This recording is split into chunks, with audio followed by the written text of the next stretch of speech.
भगवते वासुदेवाय। साधकों, हम श्रीमद् भगवद गीता की 13वें अध्याय का श्रवण कर रहे हैं और श्लोक संख्या 19 तक हम सुन चुके हैं। आज हम श्लोक संख्या 20 का श्रवण करेंगे। तो देखिए, श्लोक संख्या 19 में क्या कहा था। भगवान ने ज्ञान और ज्ञेय के बारे में संक्षेप में बताया। अब उन्होंने कहा कि जो इस बात को जान जाता है, ऐसा भक्त उस तत्व को जानकर मेरे भाव को प्राप्त हो जाता है। तो आइए आज देखते हैं श्लोक संख्या 20 में क्या है। प्रकृतिम पुरुषम चैव विध्यनादि उभावपि विकाराश्च गुणानाश्चैव विद्धि प्रकृति संभवान। अब यहाँ क्या कह रहे हैं, कह रहे ये प्रकृति और पुरुष, इन दोनों को तुम क्या जानो, अनादि।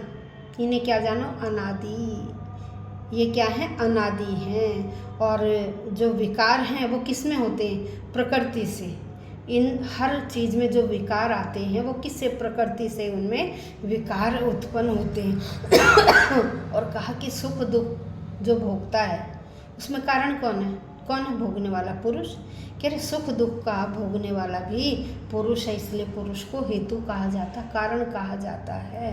तो आइए, प्रकृतिम, प्रकृति का मतलब भौतिक प्रकृति को, पुरुषम पुरुष को, जीव को, एवं निश्चय, निश्चय ही विधि जानो।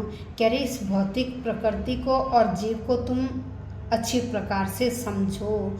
अनादि, जो आदि रहित है, जिसका आदि नहीं है, आदि रहित है, अनादि है। उभव, दोनों ही, विकारान, विकारों को, दोनों ही विकारों को, प्रकृति, गुणान, प्रकृति के 3 गुण, सत्व रजस तमस। कह रहे निश्चय ही इन्हें तुम समझो कि जो ये प्रकृति के जो विकार हैं, जो हर चीज़ के जो विकार हैं, ये किससे आते हैं, उनमें विकार प्रकृति से आते हैं। कह रहे इन्हें आप प्रकृति से ही उत्पन्न समझो। जो जीव में विकार उत्पन्न होते हैं उन्हें प्रकृति जन्य ही समझो। कहते प्रकृति और जीव को तो तुम क्या समझो, अनादि समझो। जो उनमें विकार आते हैं, उनमें विकृति होती है, उनमें चेंजिंग होते हैं। और जो गुण हैं सत्व रजस तमस, किसी का स्वभाव चंचल है, किसी का बड़ा शांत है, ये तीनों गुण व्यक्ति या किसी भी वस्तु विशेष में किससे आए हैं, यह प्रकृति से ही उत्पन्न हुए हैं। तो कह रहे ये गुण, ये विकार जो हैं ये प्रकृति से ही उत्पन्न होते हैं। और कार्य और कारण के द्वारा होने वाली जो क्रियाएं हैं, उन क्रियाओं को भी उत्पन्न करने में किसका हाथ है, प्रकृति का ही। कह रहे प्रकृति को ही हेतु समझिए।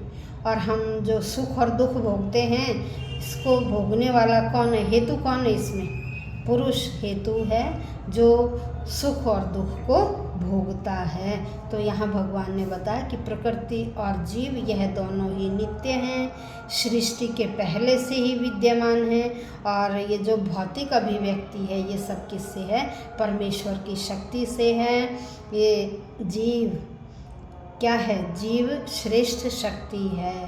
और जीव और प्रकृति ये किसने उत्पन्न की, उस ब्रह्मांड का ही, उस भगवान का ही एक अंश है। उन्होंने यह सब उत्पन्न किया है और अंत में उसी में यह विलीन हो जाता है। ये सारा संसार उसी ने उत्पन्न किया है और अंत में उसी में विलीन हो जाता है। यहाँ भगवान ये समझा रहे हैं कि ये जो जीवात्मा है ये परमेश्वर का ही अंश है और भौतिक सृष्टि यही रहस्य है। यही इस भौतिक सृष्टि का रहस्य है कि जीव या श्रेष्ठ जीव किस प्रकार से प्रकृति के संपर्क में आता है और कैसे कैसे अपने कार्य करता है। कार्य करता हुआ अंत में एक दिन इसी प्रकृति में, इसी में भगवान में वह समा जाता है। और पूरी प्रकृति 3 गुणों से युक्त है, सत्व रजस और तमस। 3 गुण हैं ये। सत्व सात्विक है, रजस चंचल है और तमस क्या, तामसिक है, आलसी। तो यह सारे गुण हम प्रकृति में देखते हैं, जीवों में देखते हैं। तो ये सारे गुण किससे आए हैं, ये गुण प्रकृति से ही आए हैं। और प्रकृति को भी किसने बनाया, उस भगवान ने ही बनाया, उसी का ही वह अंश है। और जो ब्रह्मांड में हमें दिखाई देता है वह सारा भी उसी परमात्मा का अंश है। तो आज हमने श्लोक संख्या 20 का श्रवण किया। प्रतिदिन सुनिए वीडियो को बीच में न छोड़िए। देखिए, मैंने आपको कहा था इस ग्रंथ में ऐसा ज्ञान है, आप जितनी बार इसे सुनेंगे आपको अलग ज्ञान की अनुभूति होगी। तो हमारा ये जो ग्रंथ है श्रीमद् भगवद गीता, इसे तो विदेशी भी सुनने के लिए लालायित रहते हैं और भगवान भी यहाँ पुरुष रूप में अवतार लेकर इस संसार में आकर इसका श्रवण करने के लिए लालायित रहते हैं। तो फिर हम क्यों नहीं इसका श्रवण करें, अपने सगे संबंधियों, अपने घर में बड़े बूढ़े जो भी हैं, छोटे, उनको भी सुनाएं और श्रीमद् भगवद गीता के रस का पान करें, इसके रस का आनंद लें।